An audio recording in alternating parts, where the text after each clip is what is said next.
Hi, I'm the Rap Critic. Let's talk about... racist cartoons! You ready for your next crossover with me? No. Okay, but see, here it says, right in the contract, Article 16, Section 12B, Rap Critic agrees to 5 crossovers while Jess is living at the above address. I would never agree to the... Oh, yeah, that's my signature. Yeah, Apple Corporation? What? I'm not gonna give you my liver. iOS 10 terms and conditions. Oh, okay. Man, I really gotta start reading these things. Today we're looking at the Censored 11. Why? What do you mean, why? Why would you even cover this in the first place? Because I told people I would review them way before I realized how terrible these actually were. Oh. Why do you want me in it? Because these cartoons are really uncomfortable. And besides, the reason why this racist exists in the first place is because of a skewed history that only shows things from a white person's perspective. So I figured my audience would value input from another source. Well, why not an African-American historian or something? Well, most historians read contracts before they sign them. Damn it. Today we're looking at the Censored 11, the 11 cartoons that were so bad that some of them we couldn't even find on YouTube or DVD. We had to find them on Daily Motion. In Daily Motion. So, Hitting the Trail for Hallelujah Land was released on November 28, 1931 by Warner Brothers. The copyright for the cartoon expired in '59, but even public domain has not stopped it from being withheld from distribution since about 1968. The makers of this cartoon thought they were cute by satirizing Disney's style with the Steamboat Willie cartoon, naming this one Piggy instead of Willie. Honestly, though, as a parody, it kind of fails because it imitates the elements of Disney's exaggerated style so much to a T that it makes it pretty much indistinguishable from an early Disney cartoon anyway. It's more of a ripoff than an honest-to-God parody to me. Now, the racism here doesn't really shine through that much, being that they only had 2 colors to work with anyway. So, of course, characters are going to be more black than white because it's more interesting to the eye concerning movement. But then you notice that there's a character literally named Uncle Tom, who, completely separate from the rest of the cartoon, just gets knocked into a graveyard for the sole purpose of fulfilling the antiquated black folk show is scared of ghosts stereotype. But that never made sense anyway. I mean, yeah, the typical black person would probably be afraid of 3 walking, talking skeletons, just about as much as anyone would be afraid of seeing 3 actual walking, talking skeletons. Altogether, for that to be the reason this cartoon was banned, I'd say this is relatively tame. So for one stereotype that doesn't even hold up as a stereotype in the first place, I'd let this one live. Not gonna lie, this isn't so bad so far. Oh, we're just getting started. Oh god, no. Sunday Go to Meetin' Time was a Warner Brothers cartoon released on August 8th, 1936, in color! Now, with the innovation of color and more elaborate detail in production, we're able to see a much more blatant depiction of blackface, and that's pretty much what this is, cartoon blackface. Which is funny. No, it's not. Let me finish the sentence. Which is funny, considering that blackface is supposed to be a cartoonization of black people in the first place. So I guess this format works out perfectly for their racist bull aesthetic. I mean, from a bigoted, inconsiderate perspective, this is a great innovation for blackface. You have all these characters written, drawn, and voiced by white people to illustrate to other white people how those primitive black folk are. Some of this is really hard to watch, especially seeing these obviously white guy voices coming out of these creepily animated black people's mouths. You know, I think that's the dissonance with this cartoon, and most blackface cartoons. See, cartoons by nature are usually about exaggerating certain physical characteristics, but it's usually for a reason. And it's not that black people can't be drawn cartoonishly just like Warner Brothers draws white people cartoonishly sometimes. It's just that there's such an odd disconnect with the intent.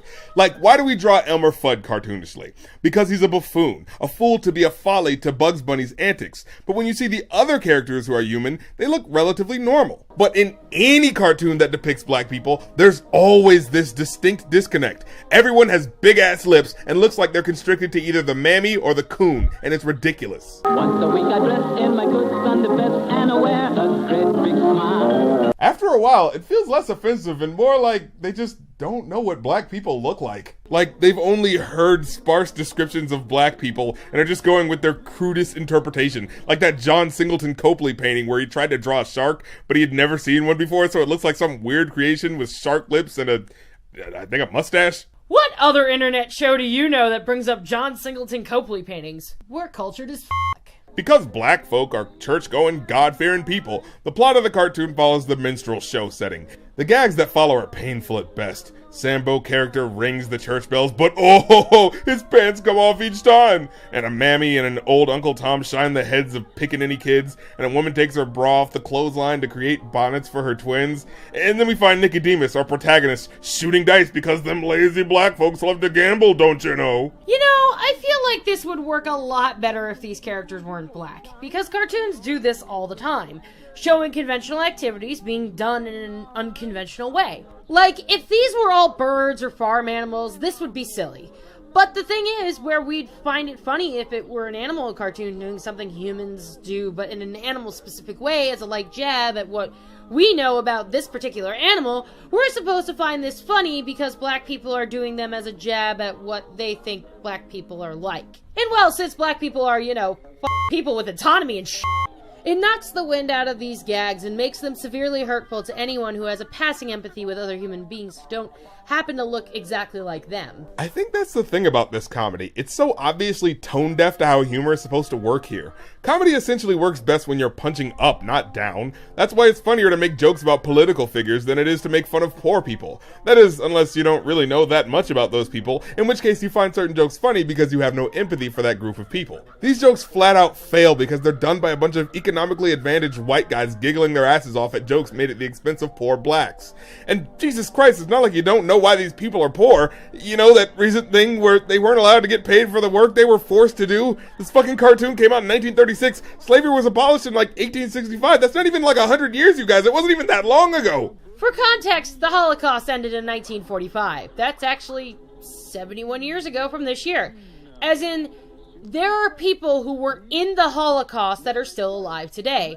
Just as there were probably people who were slaves and slaveholders in America that were still alive. But I guarantee you, no one's making jokes about Jewish people having PTSD. Well, there are assholes who make jokes about Jewish people in the Holocaust. But I bet they're not getting funding to make children's cartoons. Oh yeah, let's not forget about this.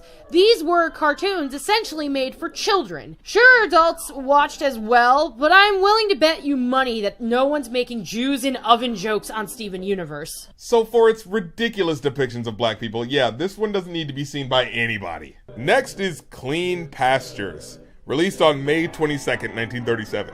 Set in Harlem with gambling caricatures that drink and dance is a semi-parody of The Green Pastures.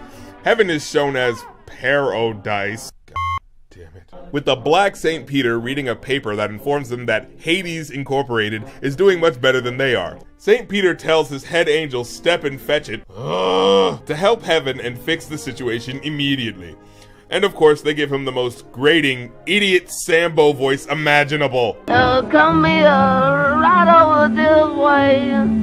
Come here, I got something to tell you. Oh my god, make it stop! And I'm not saying that you can't have black characters that are dumb. Hell, one of my favorite TV shows growing up is Kel from Kenan and Kel. But the difference is this, his stupidity is not dependent on him being black. Here, that's exactly what it's all about. This voice is directly derived from the stereotypical Sambo voice, a pathetic bastardization of white guys trying to copy southern black mannerisms because they think it's funny. It's like Boomhauer, except where King of the Hill is surrounded by other humanized Texas characters that ultimately show that his mannerisms are just an aspect of their culture, playfully exaggerated by those who may know someone in the South who's hard to understand. The Sambo character is frequently surrounded by other caricatures who are stereotypes that make his exaggerations sound unwarrantedly mean-spirited. So, Gabriel goes to Harlem and stands by a sign that says, Paradise needs you. Opportunity, travel, good food, watermelon. Because of course they had to specifically say watermelon. Clean living, music, and talkies. But everyone keeps going about their business. So the angels, who are caricatures themselves of jazz musicians like Louis Armstrong and Cab Calloway,